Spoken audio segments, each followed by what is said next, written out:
Hello, j'espère que tu vas bien. Alors tu le vois pas encore parce qu'il y a trop de lumière et tout, mais on va se faire une balade en forêt. J'ai découvert ce matin de nouveau un sanctuaire assez hallucinant avec un temple d'ailleurs au bout. Et ce que je m'étais dit, c'était que j'allais te raconter un petit peu l'ensemble des synchronicités qui m'emmènent jusqu'ici. Et puis comme ça te permettra à la fois de découvrir un endroit assez magique et en même temps eh bien, d'avoir une idée un peu de comment ça se passe dans le quotidien en fait, ces messages on va dire divins.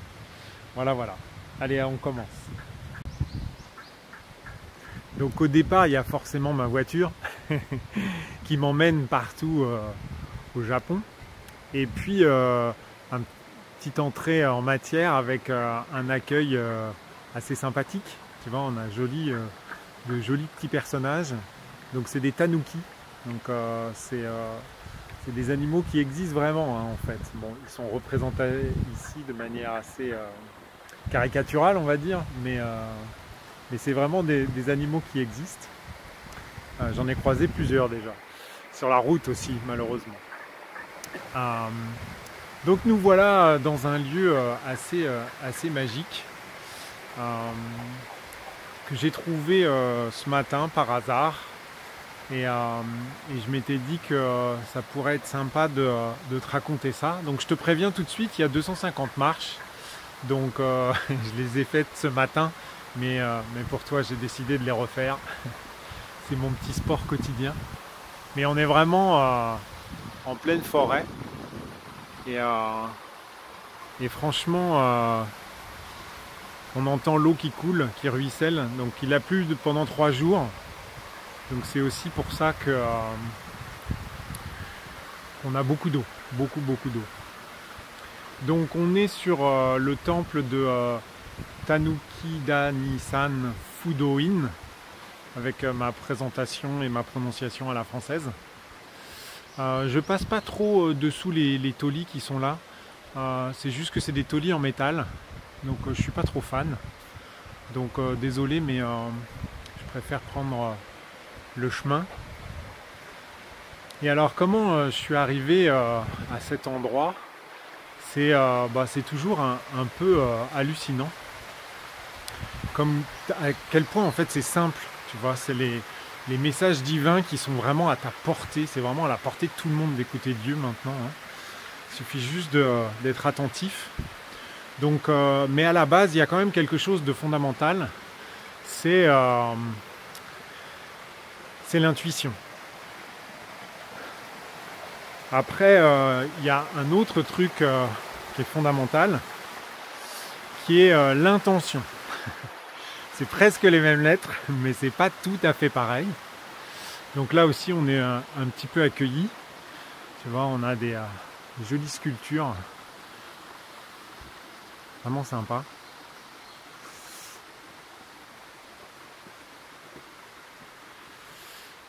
Donc mon intention de départ, donc aujourd'hui je voulais bosser un peu mon japonais.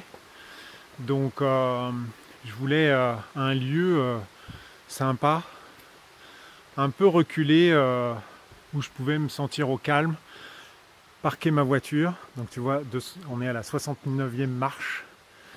Parquer ma voiture, être tranquille, et en même temps découvrir un lieu où j'avais jamais été, mais qui soit pas trop loin quand même du centre-ville pour que je puisse récupérer mes filles sans faire trop de route. Je voulais vraiment me mettre rapidement à bosser mon japonais. Donc, ce que je n'ai pas fait bien sûr, puisque je suis arrivé ici et que j'ai découvert ce lieu qui est juste, mais juste hallucinant.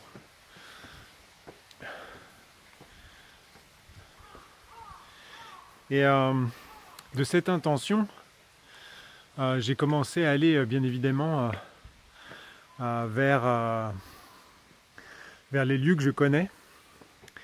Et puis je me suis dit que c'était pas forcément le truc à faire. Mais d'un autre côté, j'avais pas envie de sortir mon Google Maps et de me mettre à chercher quelque chose. J'avais vraiment envie de me laisser porter. Et Et donc j'ai pris une direction d'un temple que je connais, où je vais habituellement, enfin assez souvent en fait. Comme ça je me suis dit bon, je me prends pas la tête, j'irai par là. Et en fait au moment de vouloir tourner à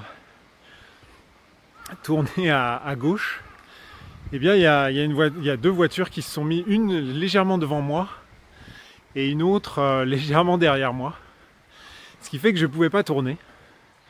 Donc partant de ce principe là, hein, si tu peux pas tourner, tu tournes pas. La vie c'est super simple, hein, il n'y a qu'à suivre le flow. Donc donc j'ai dit qu'il fallait pas que j'aille à ce sanctuaire là. Donc j'ai poursuivi ma route et j'ai continué à rouler tout droit. Et puis ça m'a ramené sur un autre chemin. Le chemin, donc on entend bien l'eau qui coule là, hein, ça ruisselle. C'est comme ça depuis ce matin, à fond les ballons. Je sais pas si on va la voir avec le reflet. Donc ça coule. Et donc j'ai poursuivi ma route jusqu'à un autre sanctuaire où je vais... Enfin, c'est pas un sanctuaire, c'est plutôt le jardin d'un très grand temple, mais qui est caché, qui est vraiment à l'abri. Et je me suis dit, bon, bah, je vais aller là. Et là, rebelote, au moment de tourner à droite, cette fois-ci, c'est deux camions qui arrivent en face. Je fais, bon, bah, on va continuer tout droit, hein. Donc, j'ai poursuivi. Et puis, à un moment donné, j'arrive à un feu. Et là, je me dis, bon, qu'est-ce que je fais? Est-ce que je tourne, machin et tout? Et je vois une jeune fille qui se tourne, qui était au carrefour, qui était près du feu rouge. Elle se tourne et sur son sac, il y avait marqué « Keep cool and carry on ». Donc sous-entendu, reste calme et continue. Donc, j'ai été suffisamment à l'écoute. Donc, j'ai continué ma route, toujours tout droit. Et puis à un moment donné, je me suis retrouvé coincé par un bus qui tournait à gauche, à droite, pardon. Donc, j'ai suivi le bus en fait. Et puis il m'a emmené, j'ai suivi. Et puis à un moment donné, j'ai vu la possibilité de tourner en direction d'un sanctuaire. Donc là j'ai regardé sur mon plan et je me suis dit mais on est où là? Et j'ai vu qu'il y avait un parking. Donc je me suis dit ah bah tiens, on va peut-être pouvoir se garer. Donc voilà le lieu assez magique. Donc je vais te faire un tour d'horizon. Je te finirai mon histoire après. Donc voilà où on est.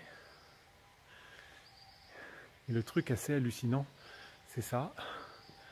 C'est-à-dire le temple qui est juste en haut. Où on va aller faire un tour. Bon, à cette heure-là, il est fermé. Je sais pas si tu vois l'aigle qui vole dans le fond. Et donc, sur le GPS, pour le coup, j'ai regardé et il y avait le plan d'une petite rue qui monte dans la montagne. Donc, j'ai suivi la petite rue. Et je suis allé jusqu'au bout du bout. Et on est arrivé ici. Et donc là, c'est l'endroit où on lave ses mains d'abord. Et ensuite, on doit faire le parcours. Alors normalement, il faut aller auprès de chacune des petites maisonnettes, faire une petite prière et on continue. Donc on va pas le faire nous puisque j'ai déjà fait ce matin. Et puis ce que je voulais, c'était profiter du fait que le temple vient de fermer pour pouvoir être au calme. On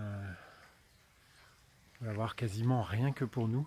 On a vu qu'il y avait une jeune fille qui montait, enfin je sais pas si c'est une jeune fille ou une jeune dame. Et là en fait ils ont construit tout ça dans la montagne, dans la forêt. Franchement c'est assez magique. Et donc j'ai fait ça ce matin, et puis j'ai bossé mon japonais, et puis nous voilà. Donc tu peux constater que il faut vraiment pas se prendre la tête. Il n'y a vraiment pas de grand chose à chercher. Et l'autre fois, j'avais une conversation avec... on entend les grenouilles, je sais pas si tu l'entends. J'avais une conversation avec un ami et je lui dis, mais tu sais, Dieu se met à ta portée en fait. Il n'y a pas besoin de... Parce que souvent on me dit, mais comment tu fais pour parler à Dieu? Ben, en fait, il parle avec le langage que je suis capable de comprendre. Tu vois, Dieu va pas se mettre à parler une langue, genre Dieu il va me parler en hébreu, tu vois, un truc que je comprends pas, ou en japonais. Enfin si, maintenant je commence à maîtriser, hein, je bosse. Et, mais sérieusement, c'est que des choses sur lesquelles on est capable d'avoir une compréhension qui soit immédiate. Si on doit décider en fonction de notre intuition, il faut que ça soit immédiat. Il faut que notre compréhension soit immédiate. Or, Dieu ne va pas s'amuser à nous parler dans un langage où il nous faut 5 minutes pour comprendre, en fait. Donc, en fait, ça va à la vitesse de la lumière. Dans notre tête, en tout cas. Ça doit être comme ça.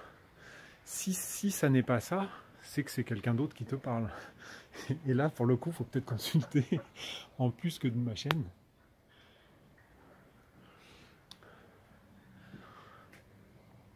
Franchement, le lieu, c'est juste. Bon, alors je suis désolé, hein, mon téléphone n'est pas toujours optimal en termes d'image.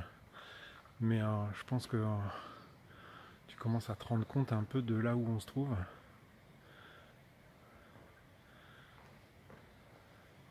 Bon, je passe rapidement sur le truc en béton tout moche qu'ils ont fait après. Ça, c'est le problème au Japon, c'est que ils respectent pas toujours le travail des anciens. Ils sont capables parfois de nous mettre des bâtiments qui n'ont mais strictement aucun intérêt versus juste des chefs-d'œuvre de l'architecture.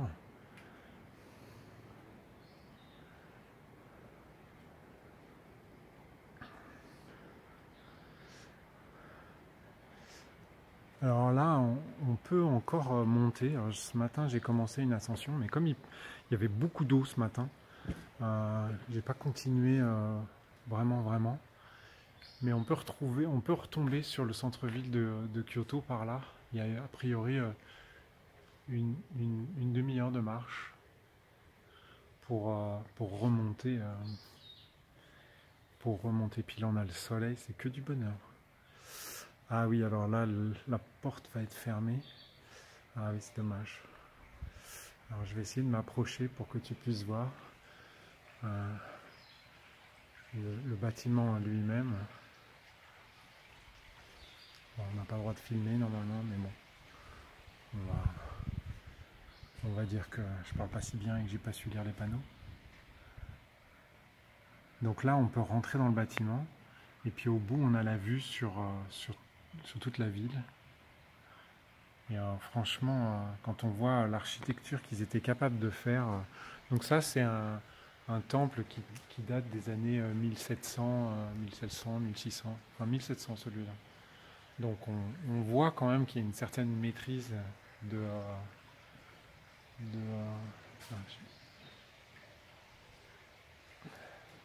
la construction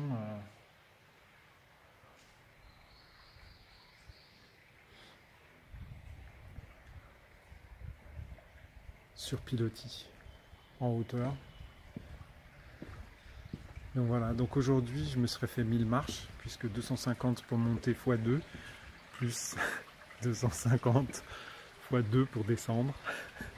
Donc voilà, j'espère que toi aussi tu entretiens ta forme.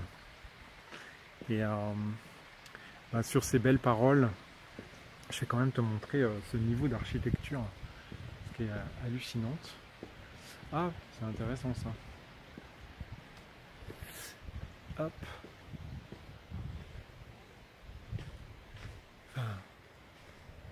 Être capable de construire des ouvrages comme ça, à cette époque-là, c'est fou quoi. C'est fou. Bah écoute, j'espère que cette petite promenade t'a plu.